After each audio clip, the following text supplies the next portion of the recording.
local self-government in urban areas. Like the rural areas, the urban areas also have a local self-government setup, but the urban administration is a bit different from the rural administration. Cities, being the lifeline of the nation, require a vast network of public services and amenities like electricity, water, sanitation, etc., and a better infrastructure regarding roads, drainage, subways, schools, etc. Civic bodies in such situations have to be different from those in smaller towns. Apart from being elected bodies, they have to perform a number of functions to fulfill manifold and varied needs of the people. They need to be managed with greater professional efficiency as they involve huge finance. The urban civic bodies have to cover large area and meet the need of far more greater population. They have to provide basic amenities to the city dwellers and at the same time develop basic infrastructure to facilitate the lifestyle of the inhabitants in the city.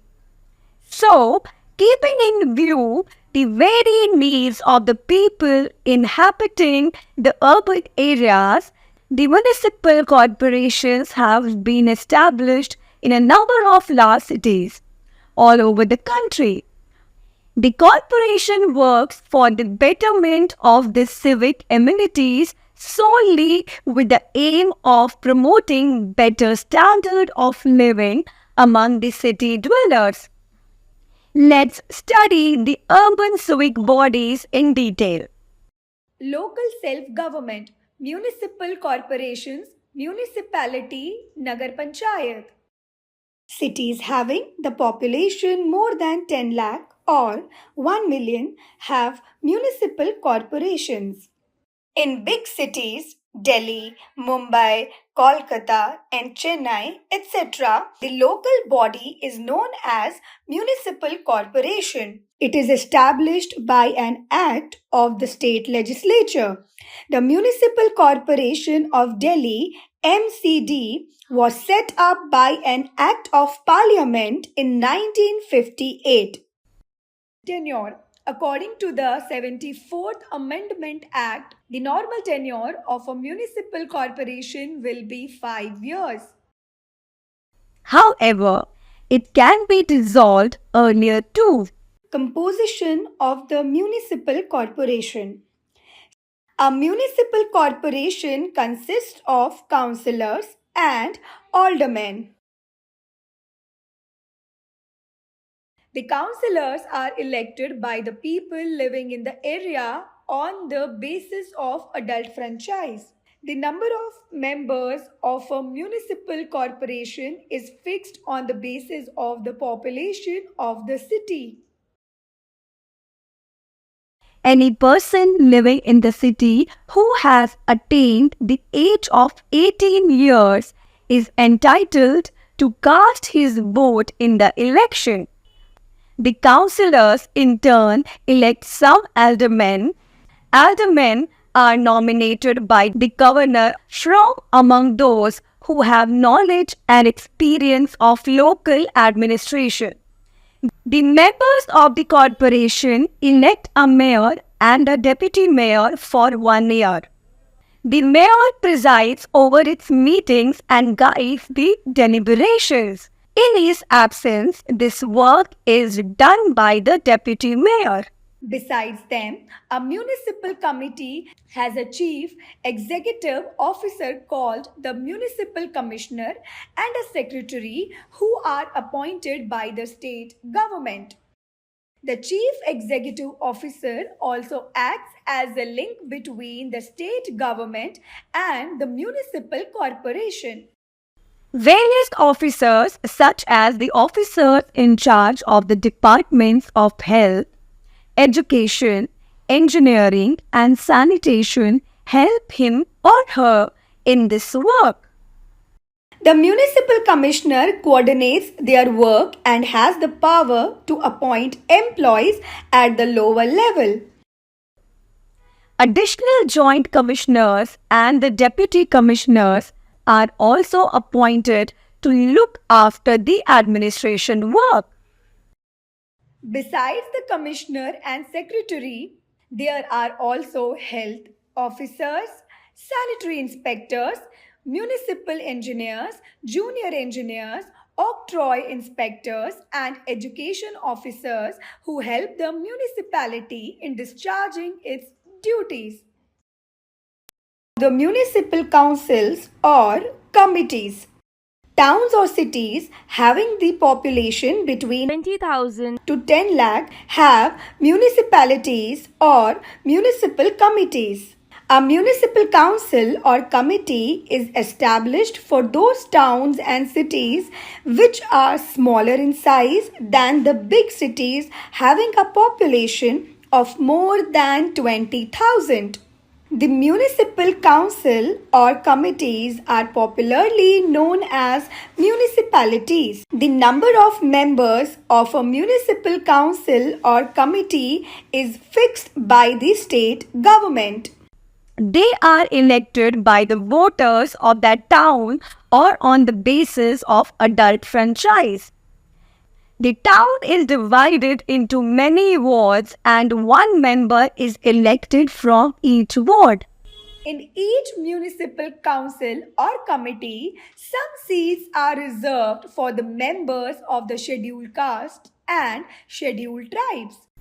Out of these seats, 1/3 seats are reserved for women. The members of a municipal council elect from amongst themselves a chairman and vice chairman.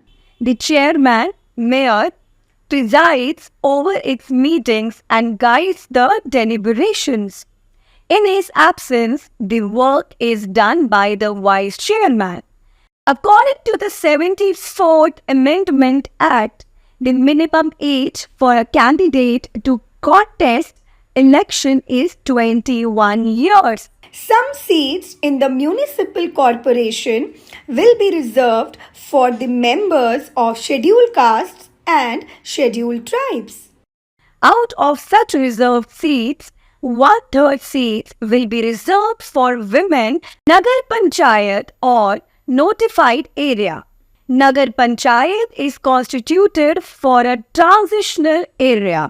That is an area in transition from a rural area to an urban area. Nagar Panchayat performs functions similar to a municipal council. Towns having the population between 12,000 to 40,000 have Nagar Panchayats. The municipal corporation, municipal council, and Nagar Panchayat together constitute the urban local self-governing bodies. Functions of municipal corporation. Municipalities and municipal corporation have similar duties/functions. Their functions may be broadly divided into compulsory and optional or voluntary functions. Some of them are listed below.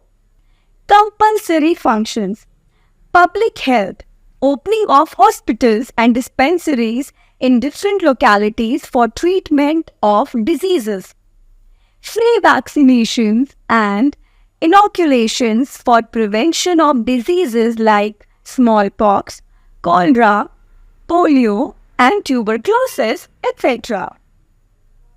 Maintenance of proper sanitation and cleanliness, including removal of rubbish and garbage and cleaning of drains. Supply of fresh drinking water. Prevention of adulteration of foodstuffs. Public conveniences to provide vegetable markets, food grain markets, and other consumer goods. To construct urinals and toilets at busy public places. To supply electricity.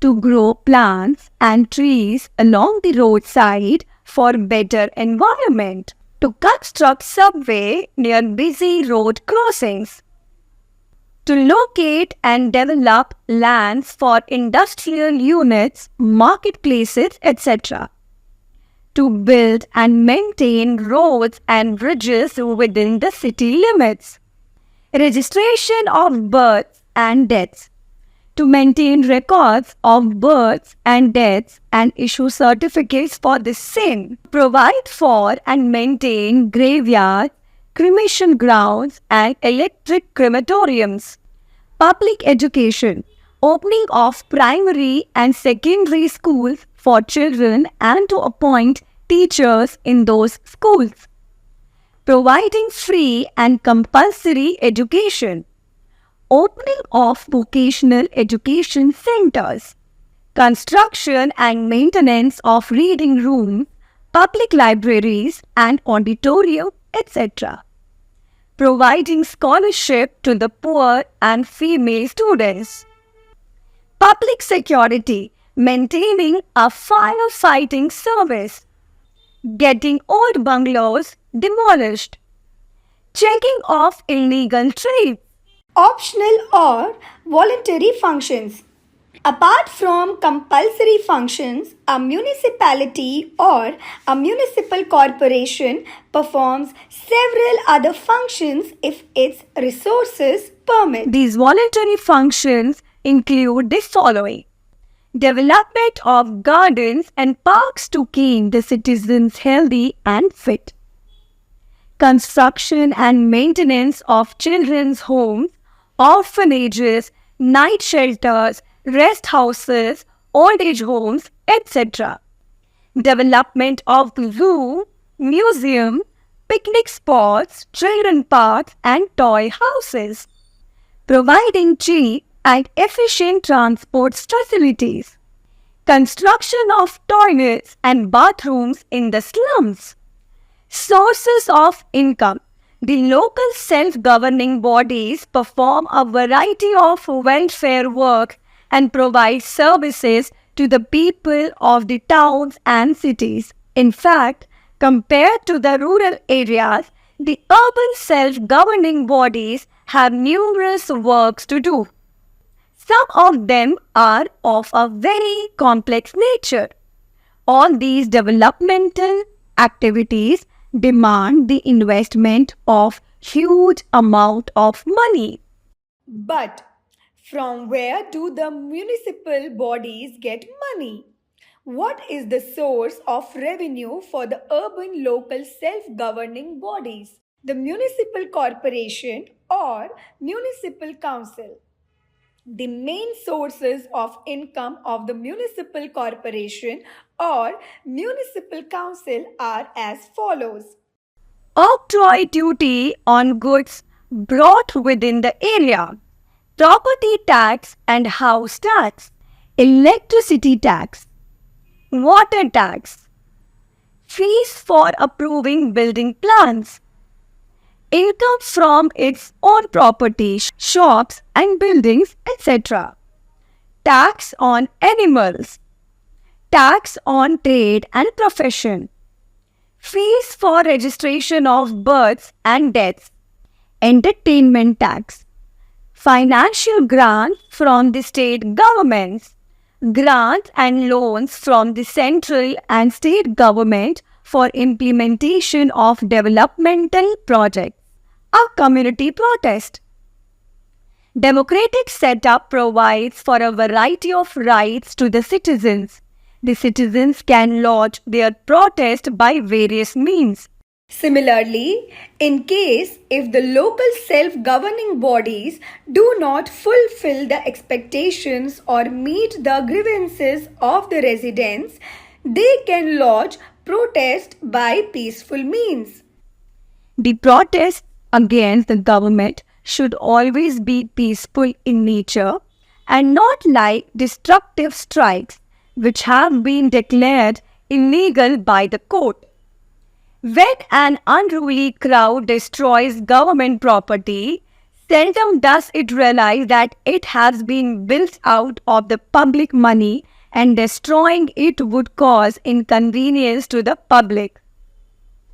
Instead, people can sign a petition and present it to the municipal commissioner. We should not be solely dependent on the civic bodies.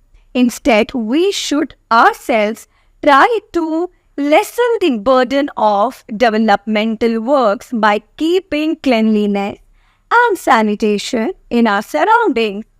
To protest is our right, but at the same time, it is our duty to share responsibility society.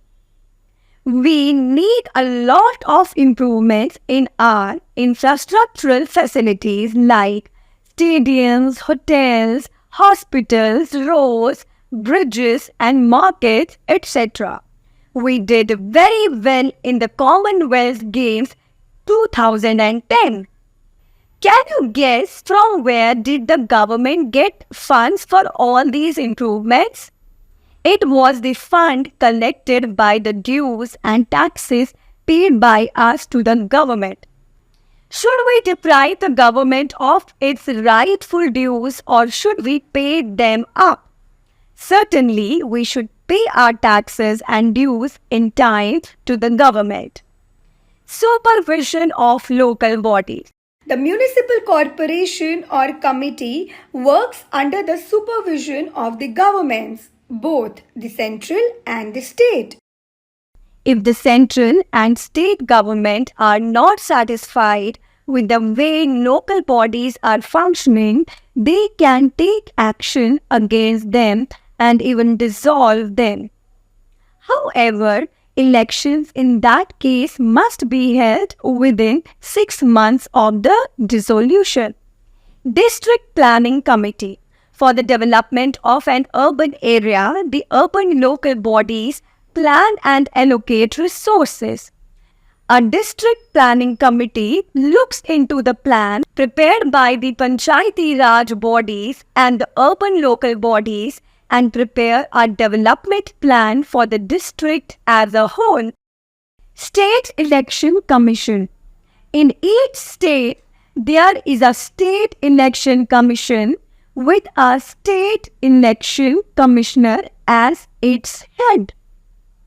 The State Election Commission supervises elections for both the rural local self-government in the Panchayati Raj system and the urban local self-government.